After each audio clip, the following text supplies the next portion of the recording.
ubah magnet. Poinnya adalah ucapkan apa yang ingin Anda alami. Jadi bukan yang tidak disukai, bukan. Tapi pengennya gimana? Bapak Ibu pengennya gimana ke depan? Terhadap anak pengennya bagaimana? Terhadap pasangan pengennya bagaimana? Terhadap karir bagaimana? Terhadap finansial bagaimana? Ucapkan yang ingin dialami. Pokoknya saya sukses deh. Cari uang tuh gampang. Pokoknya saya sukses, cari uang gampang. Ucapkan, dan setelah ucapkan bayangkan begini caranya nanti. Terus rasain, benar-benar dirasakan bahwa memang saya kaya. Ya. Nah, mengucapkan itu mempertegas pikiran kita. Semakin diucap, semakin pikiran itu terisi. Nah, sekarang pertanyaannya, berapa kali Bapak Ibu ucapin kamu ini susah kali diatur? Berapa kali? Dibilangin gak benar.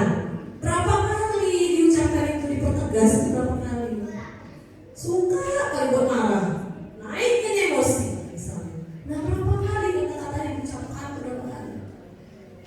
Jadi kejadian ya, anaknya juga sudah apa emosi gitu ya. Kejadian anaknya sudah berkesel ya. Nah, diucapkan berulang-ulang, ditegaskan pikiran. Tergambar jelas kan pikiran ini kan? Jadi Bapak Ibu, alhamdulillah, Animah dengan program wajah baru banyak sekali program luar biasa. Artinya di sana ada harapan sesuatu transformasi terjadi, terutama di anak Bapak Ibu. Bantu tidak hanya dari segi finansial, tapi juga dari pikiran Bapak Ibu, perasaan Bapak Ibu, ucapan Bapak Ibu. Sehingga apa? Sehingga ketika anak-anak Bapak Ibu keluar dari pondok Animah sesuai dengan yang diharapkan. Amin ya Allah. Amin. Jadi bantuannya banyak ya. Energi kita salurkan selain finansial. Sepakat Bapak Ibu? Siap membantu pondok Animah? Nah, inilah salah satu bentuk kerjasamanya. Ya, tidak hanya kasih. Pokoknya Pak Albert saya kasih uang sekian nih. Anak saya kesal aja. Tapi tidak kita nakal terus sama itu. Buat emosi aja, ya nggak bisa. Kita membantu tidak hanya segi keuangan, tapi juga pikiran kita kelola, perasaan kita kelola, ucapan kita kelola. Pilih kata, ya, ubah kata, maka akan mengubah makna. Oke, lanjut. Nah, sekarang masuk ke topik intinya. Apa sih definisi bahagia itu? Jangan-jangan malah nggak tahu bahagia itu apa.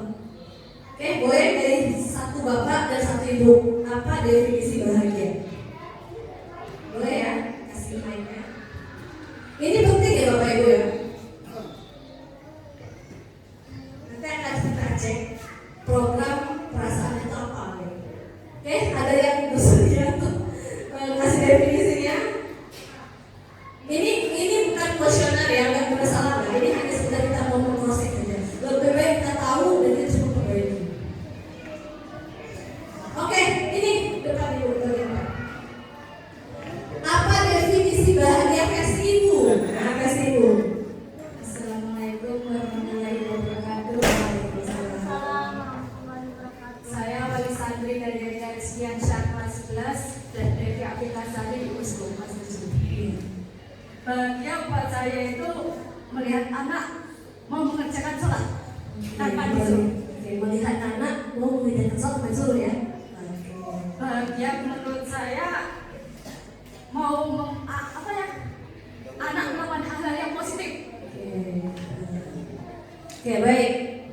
Intinya ada dua ya. Anak mau sholat tanpa disuruh dan melakukan hal yang positif. Oke, terima kasih ya Bu.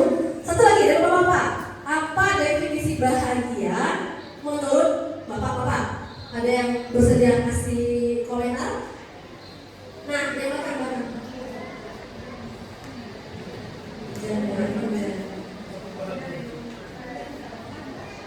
Lihat istri tersenyum. Bahagia selalu. Assalamualaikum warahmatullahi wabarakatuh. Waalaikumsalam warahmatullahi wabarakatuh. Kata ibu tadi kan anak-anak saya. Iya, Kalau apa? Baik, saya Nur Salim, orang tua dari Kela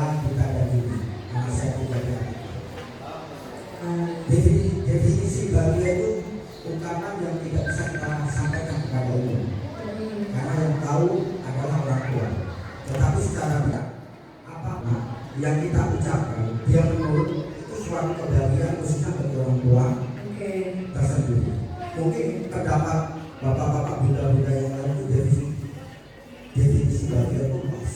Iya, Tetapi yang saya rasakan beda-beda. sesuai dengan perasaan yang aku sampaikan tadi, kalau kita bawa perasaan akan terasa bahagia, anak nakal itu bahagia kalau kita rasakan. Tapi kalau kita pikirkan dari masa lalu, masa sekarang dan masa datang, jangan dipikirkan. Karena masa datang ya biar aja masa datang. Definisi itu bahagia itu aja yang saya sampaikan, yang tidak bisa kita ungkapkan dengan kata-kata, melainkan dengan perasaan kita sebagai orang tua, di mana anak bisa membahagiakan, bisa membuat suatu kebanggaan khususnya bagi orang tua. Terima kasih. Wassalamualaikum warahmatullahi wabarakatuh. Oke, sekarang pertanyaannya, apakah anak Bapak Ibu yang tadi katakan saya bahagia ketika anak saya itu sholat tanpa disuruh, apakah sudah demikian Bu? Kemarin waktu masih di rumah subuh yang sholat. Sebelum ya? Waktu di rumah subuh yang susah. Subuh ya? Belum kategorinya belum ya? Iya. Bapak juga gimana? Apakah sudah bisa membuat bahagia posisi yang hari ini? Oke, sudah ya. Alhamdulillah sudah. Nah, yang jadi permasalahannya adalah contoh nih, seperti kasus ibu. Saya bahagia bila anak saya sholat tanpa disuruh. Pertanyaannya adalah apakah sudah berada di posisi sholat tanpa disuruh? Belum.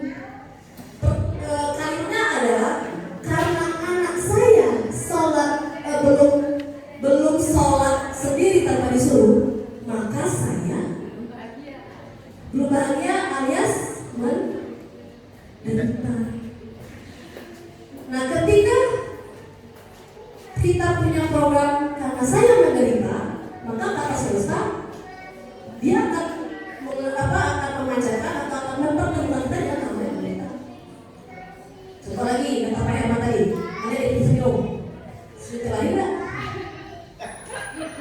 Karena gini, karena hari ini saya tidak tersenyum, maka saya tidak bahagia. Artinya saya menderita. Ketika saya katakan hari ini saya menderita, semesta itu beri sinyal. Entah nanti pas ke kampus ada masalah, kita nggak tahu. Karena kalau kamu sudah komen, saya menderita. Jadi gimana nih solusinya? Ya saya sama seperti saya nggak bisa berharga di luar. Nah, yang Bapak Ibu sampaikan tadi tidak salah ya, semuanya benar. Hanya saja poinnya adalah itu masih di luar diri. Artinya orang lain, karena pasangan, karena anak, karena siapapun, pokoknya faktor luar diri. Bukan internal. Padahal Bapak Ibu hari ini sekarang masih bernafas. Kenapa ini tidak bisa jadi faktor bahagia? Kenapa harus tunggu anak dulu yang turun baru bahagia? Coba kalau tiba-tiba jantung sekarang ngomong nih, ya Allah, misalnya 5 menit, bisa capek banget nih kerja di sini, misalnya 5 menit, gimana? 5 menit ya kata jantung, saya mau istirahat di Allah 5 menit aja, gimana? Kita udah gak bernafas. Kenapa tidak itu jadi faktor bahagia ketika bangun tidur? Alhamdulillah ya Allah, masih ada nafas. Saya hari ini bahagia sekali. Saya bisa melakukan banyak hal. Saya bisa menggunakan waktu baik saya hari ini. Kenapa? Masih ada nafas. Masih ada kesempatan satu lain tidur masih ada. Saya bahagia. Saya happy. Ya, malam tadi tidurnya nyenyak. Malam tadi makan enak. Pagi tadi makan enak sarapan. Kenapa nggak jadi faktor bahagia? Masih bisa mendengar, masih bisa melihat. Ya Allah, hari ini masih bisa melihat loh. Ini tayangan di depan ini. Masih bisa mendengar loh. Organ ini masih bagus. Di usia saya yang sekian, masih bagus nih pendengaran. Jantung saya itu masih sehat. Semua organ ini masih bekerja maksimal. Alhamdulillah sampai tahun-tahun ini sampai hari ini. Loh, kenapa ini nggak jadi faktor bahagia? Kenapa harus bahagia dia anak suara dulu? Kenapa bahagia harus punya uang dulu? Kan begitu ya? Artinya apa? Secara tidak sadar, program perasaan dan pikiran di dalam diri kita, saya menderita. Jadi wajar ketika hari ini kok susah kali mau begini begitu, SPP naik dan sebagainya. Kenapa? Karena kita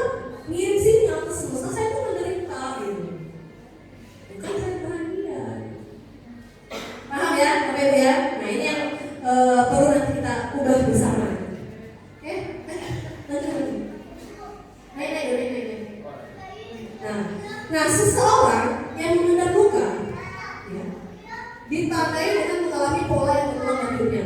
Ini contohnya begini.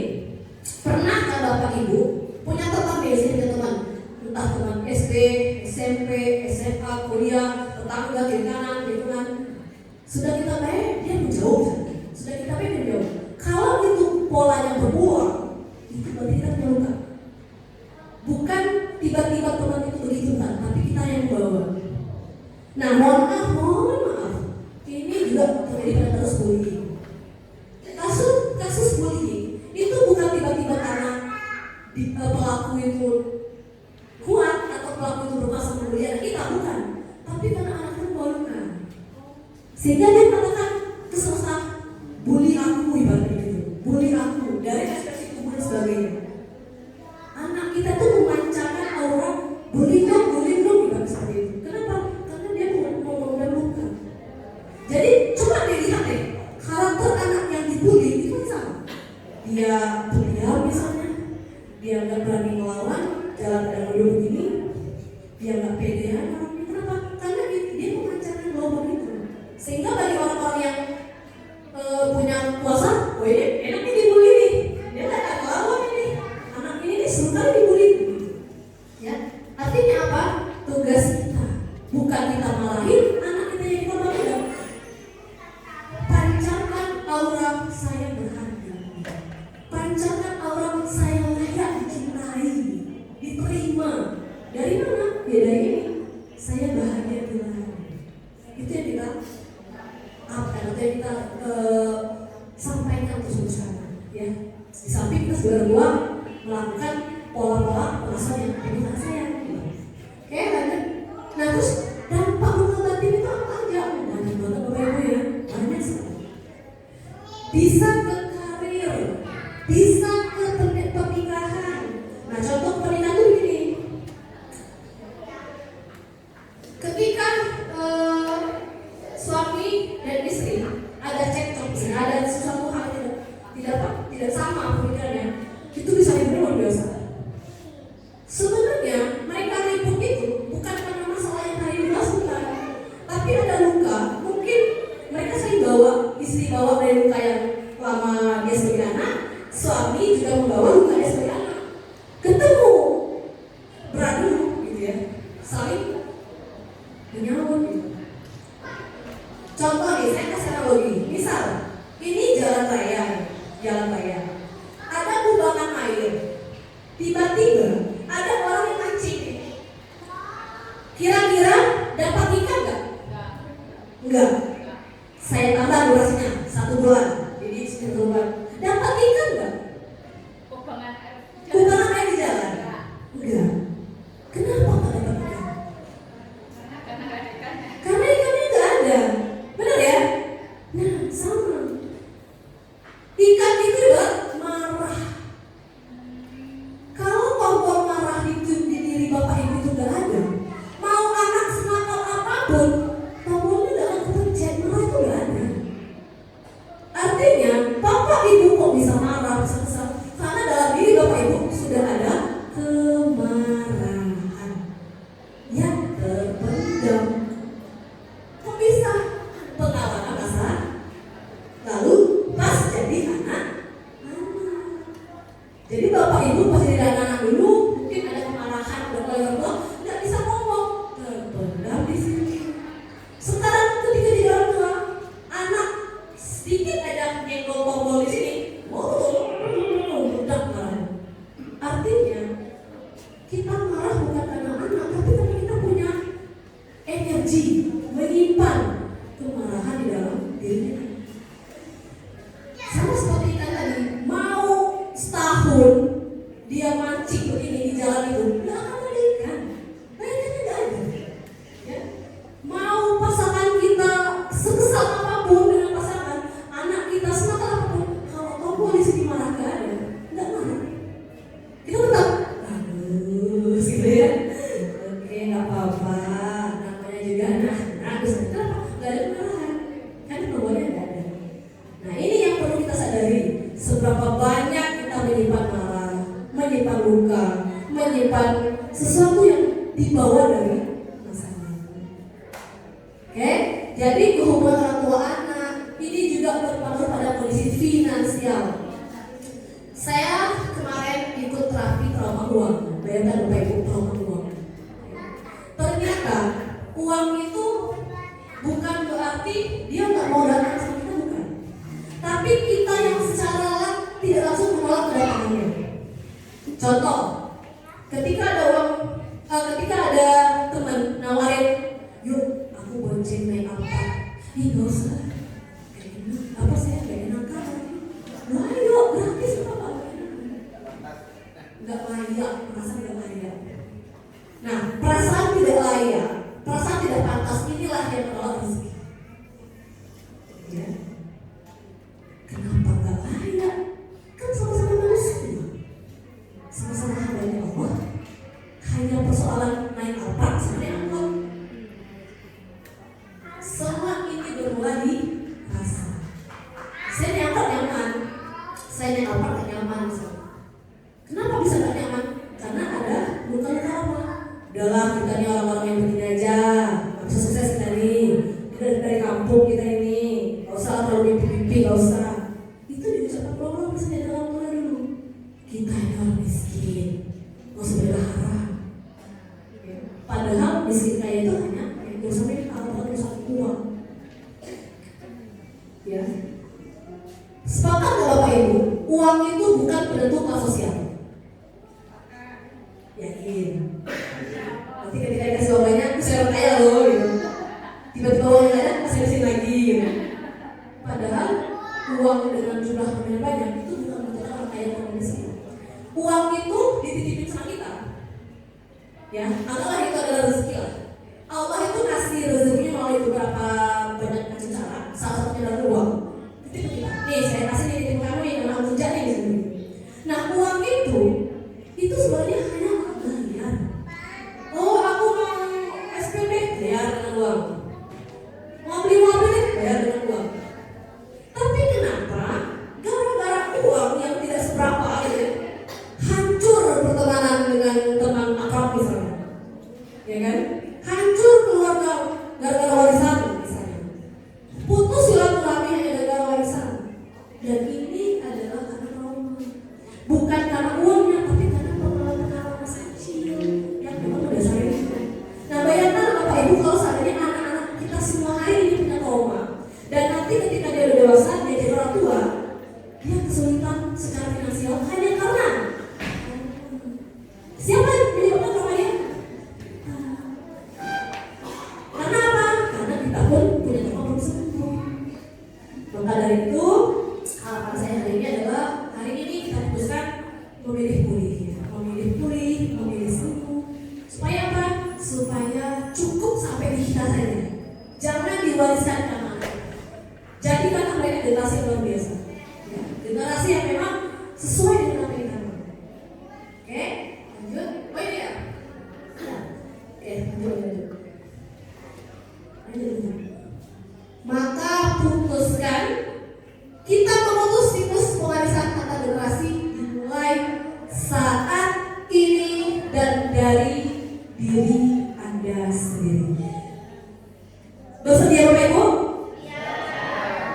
Sini dari mas Bapak-Bapak. Bersedia Bapak-Bapak? Bersedia Ibu? Nah, poin yang menarik ya. Biasanya nih kalau ada keuntungannya itu orang pada mau.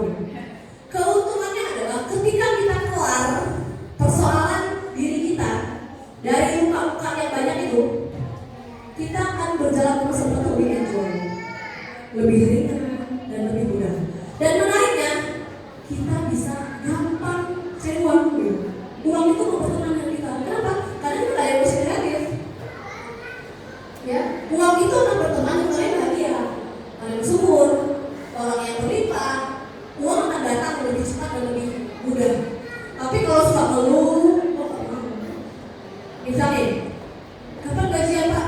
Nantilah tanggal 1. Belum lagi gajian, tapi di sini nanti itu, terus lu akhirnya habis lagi. Kata uang, datang ya, bingung dia datang. Kenapa? Karena kita udah dikasih uang. Coba deh kalau kita ubah katanya, ya Allah terima kasih, akhirnya gaji masuk lagi. Gaji ini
jadi istri bapak ini? Coba dicek, berat gak ngelakuin itu? Ada loh yang berat. Gak Indonesia dia suka-suka ke saya. Ada loh bapak ibu. Ketika sudah diterapi, perlahan-lahan baru dia bilang, saya ikhlas, saya ridho jadi istri dia, jadi suami, dan apa jadi suaminya dari ini. Mari kasih tahu, ikhlas dari Indonesia. Awalnya berat. Artinya apa? Terapi ini adalah untuk kita menjadi sebuah perjalanan. Jadi terapi ini bukan tiba-tiba, oh aku udah sembuh di sini selesai, enggak. Dia continue, dia perjalanan yang memimpin kita sampai untuk usia. Maka saya sepakat dengan hadis yang mengatakan tuntut ilmu minal mahdi ilal lahdi, ya. Tuntutlah ilmu dari awal kita lahir hingga lihat lahat. Betul. Karena emang kita harus begitu. Ilmu yang begini ada nggak di kuliahan? Ada ya Pak? Ada? Nggak ada. Ilmu ini ilmu kehidupan. Kapan dapatnya? Pas di orang tua. Dulu waktu Pak karena ada di pujaan nggak dapat ini lagi. Tiba jadi orang tua baru dapat. Kenapa? Karena ketahuan sebagai seorang muslim kita yang harus belajar dimanapun dan kapanpun kita harus belajar. Ketika jadi istri, belajarlah jadi istri. Ketika jadi suami, belajar jadi suami. Punya anak, jadi orang tua, belajar lagi jadi orang tua. Nanti punya menantu, belajar jadi mertua, jadi besan. Nanti punya cucu, belajar jadi nenek. Kan banyak belajar terus ya, belajar terus.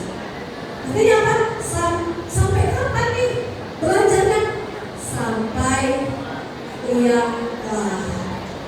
Artinya tidak ada pernah berhenti proses belajar ini. Ini adalah hadis yang memang ditujukan untuk orang muslim. Kalau kita mengaku muslim, kita harus mengikuti anjuran ini. Kenapa? Karena sangat bermanfaat sekali untuk Islam.